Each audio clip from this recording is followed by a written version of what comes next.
প্রায় ঘণ্টাখানেক চলে সেই বৈঠক। পরে doctor Mohammad Yunus Xi Jinping বৈঠক নিয়ে প্রেস সেক্রেটারি জানান, বৈঠক সফল ও ফলপ্রসূ হয়েছে। দর্শক, চীন সফরে গিয়ে ডক্টর মোহাম্মদ ইউনূস বিশ্ব রেকর্ড গড়ল। ইতিমধ্যেই অতীতে কোন প্রধানমন্ত্রী যে কাজ করতে পারেনি সেটি করে দেখিয়েছেন ডক্টর মোহাম্মদ ইউনূস। রীতিমতো ভারতের কাঁপাকাঁপি শুরু হয়ে গিয়েছে। এবার $2 বিলিয়ন বাংলাদেশের সহযোগিতা করছে চীন।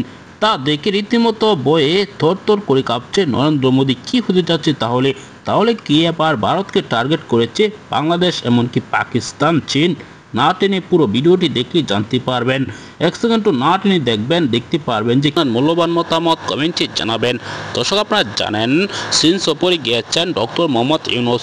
ডক্টর মোহাম্মদ ইউনূসের এবারে চীন সফর ইতিহাসের কিন্তু একটি প্রথম অধ্যায় ঘটেছে। কেননা বাংলাদেশে যে পরিমাণ সহযোগিতা করেছে চীন, অতীতে কোনো প্রধানমন্ত্রীকে এরকম সহযোগিতা করেনি।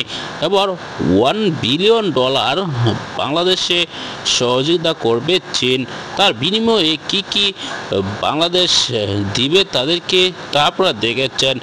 রীতিমতো একটি চুক্তি হয়েছে, যে চুক্তিটি ভারতের সাথে বাংলাদেশ আগেও করে আসছে, কিন্তু এত টাকা কোনো দিন দেয়নি যা চীন দিচ্ছে। তা দেখে হতাশ ভারত।